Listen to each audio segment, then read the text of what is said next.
Doctors की क्या कीमत होती है ये मैंने कल जाना। हालांकि इसके बारे में हम बाद में डिस्कस करेंगे। इस वीडियो में हम डिस्कस करते हैं Hamdard institute of medical science and research के बारे में। ये इंस्टीट्यूशन बेस्ड आउट ऑफ है न्यू दिल्ली में।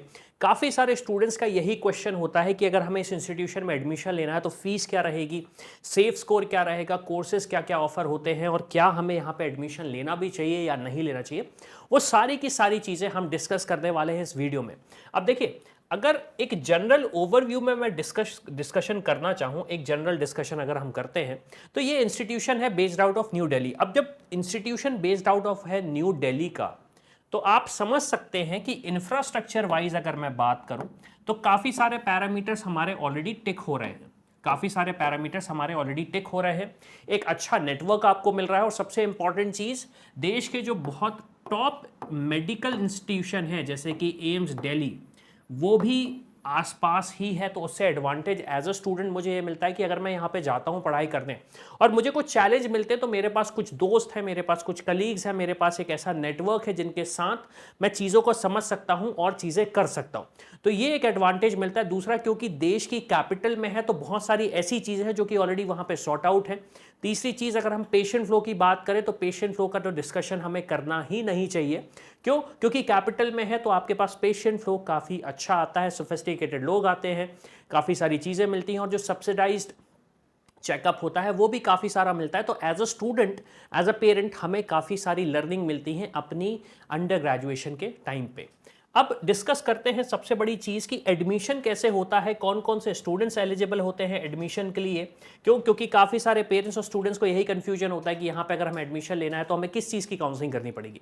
सबसे पहली रिक्वायरमेंट जो आपके पास आने वाली है वो रिक्वायरमेंट आपकी ये है कि आपको नीट यूजी का क्वालिफिकेशन कंप्लीट करना पड़ेगा। 2025 में जो भी क्वालिफाइंग स्कोर होगा वो आपको लाना पड़ेगा और एज पर दी एनएमसी एडमिशन के टाइम पे आपकी एज 17 प्लस होनी चाहिए।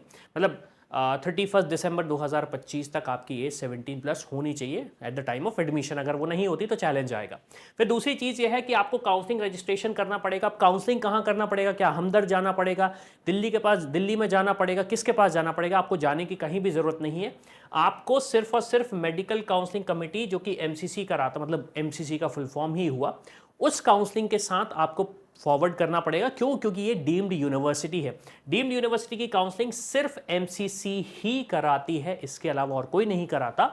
और उसमें आपको चॉइस प्रेफरेंस देना पड़ेगा Hamdard institute of medical science and research. अब अगर ये चीज़ें नहीं पता तो इस पर भी वीडियो बनेंगे जब काउंसलिंग स्टार्ट होगी।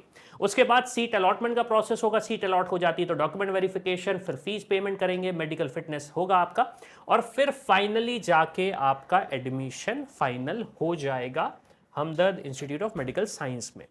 तो ये तो हो गया एडमिशन प्रोसेस। अब इसके बाद अगर हम समझें कि कोर्सेज क्या क्या ऑफर होते हैं, तो क्योंकि हम यहाँ पे डिस्कशन एमबीबीएस रिलेटेड ही करते हैं तो हम फोकस भी एमबीबीएस पे ही करेंगे। दूसरे कोर्सेज ऑफर होते हैं लेकिन उस पर डिस्कशन मैं अभी नहीं करना चाहता हूँ। एज पर दी एनएमसी गाइडलाइन, जो कि रिक्वायरमेंट है कि 4.5 ईयर्स का आपका थ्योरी होना चाहिए, 1 ईयर का मैंडेटरी इंटर्नशिप होना चाहिए, वो ऑफर होती है। तो आपकी जो डिग्री है वो ऑब्वियस सी बात है वेरीफाइड रहेगी।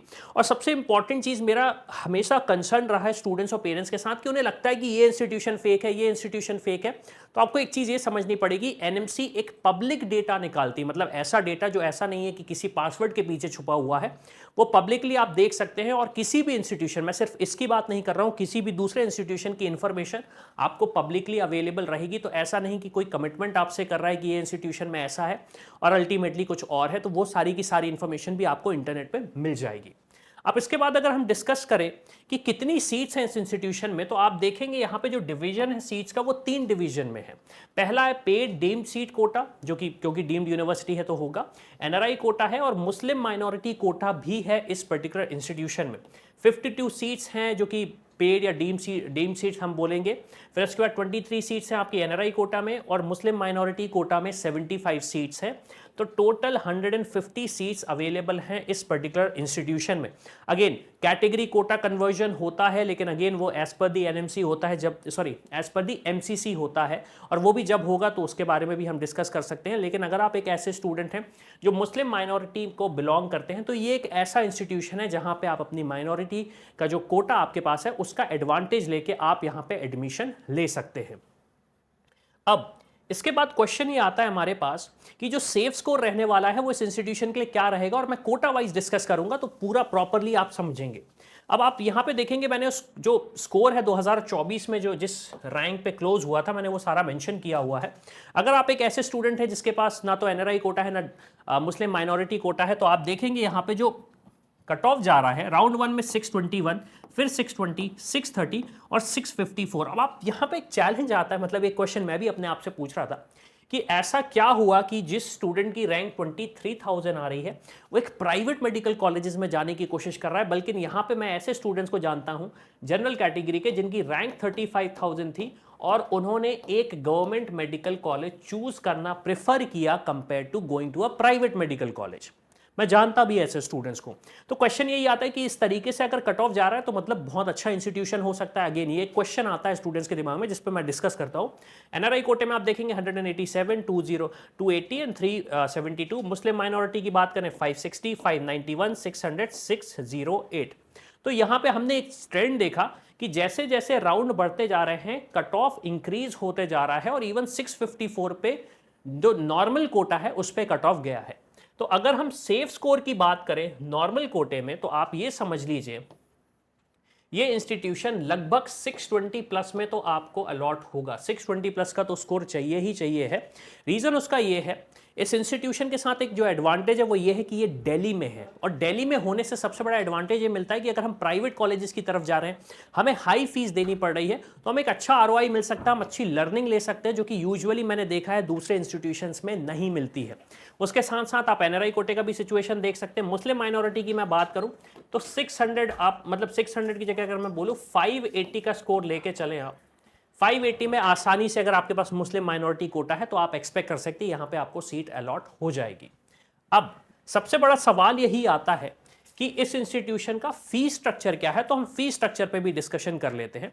अब अगर आप डीम्ड या पेड सीट पे बात कर रहे हैं या फिर मुस्लिम माइनॉरिटी कोटे पे बात कर रहे हैं तो एनुअल ट्यूशन फीस जो 2024 में लगी थी स्टूडेंट्स को वो थी 16 lakh rupees per annum. 16 lakh rupees per annum. तो अगर हम डिस्कशन करें in terms of low fees private medical college, again students को काफी ज्यादा गुस्सा आती है जब मैं इस फिगर को बोलता हूं कि लो फीस प्राइवेट मेडिकल कॉलेजेस है। ऐसा नहीं, ऑब्वियसली बात है थोड़ा सा ज्यादा फीस स्ट्रक्चर लग रहा है, लेकिन बहुत सारे ऐसे इंस्टीट्यूशन है जहां पे एनुअल ट्यूशन फीस 25 प्लस भी है, 35 प्लस भी देखी है मैंने 2024 में। उस बेसिस पे अगर आप बात करें तो फिर लगता है कि लो फीस प्राइवेट मेडिकल कॉलेजेस में कंसीडर किया जा सकता है। एनआरआई कोटे की मैं बात करूं तो $45,000 यूएसडी का आपका फी स्ट्रक्चर है। तो सब्सिक्वेंटली अगर मैं बात करूं तो इस फी स्ट्रक्चर में एक अच्छा इंस्टीट्यूशन माना जा सकता है, स्पेशली क्योंकि लोकेशन है दिल्ली एनसीआर की, जिस बेसिस पे आप अगर एक ऑप्शंस देख रहे हैं तो इस ऑप्शन को कंसीडर किया जा सकता है। अब सवाल यही आता है कि क्या ऐसे स्कोर पे जो हमारे पास स्कोर आ रहा है हमें प्राइवेट मेडिकल कॉलेजेस की तरफ बढ़ना चाहिए, हमें ऐसे इंस्टीट्यूशंस को एक्सप्लोर करना चाहिए, या फिर सिर्फ हमें गवर्नमेंट की तरफ ही जाना चाहिए।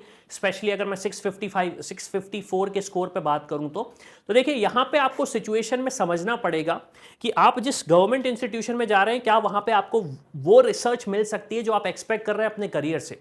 देखिए अल्टीमेटली जब आप डॉक्टर बन जाएंगे तो कोई आपसे नहीं पूछने वाला आपने अपना एमबीबीएस कहाँ से किया है, वो आपसे ये पूछेंगे कि क्या आप मेरी प्रॉब्लम सॉल्व कर सकते हैं या नहीं, जो मुझे दर्द हो रहा है उसको ठीक कर सकते हैं या नहीं।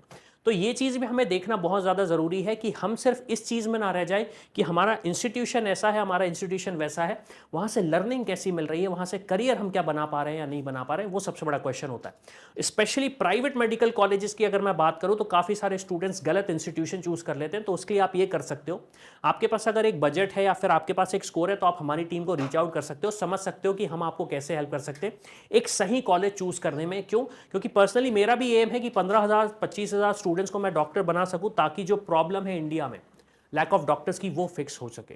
तो उसके आप हमारी टीम को रीच आउट कर सकते हैं, समझ सकते हैं कि हम आपको कैसे हेल्प करेंगे और आप एक सही कॉलेज कैसे चूज कर सकते हैं। तो इसी के साथ मैं हूं अविनाश, मेरा काम है रास्ता दिखाना, स्पेशल के डॉक्टर बनना आपका। I hope you like this video. For more such videos, keep watching our channel and do not forget to like, share and subscribe.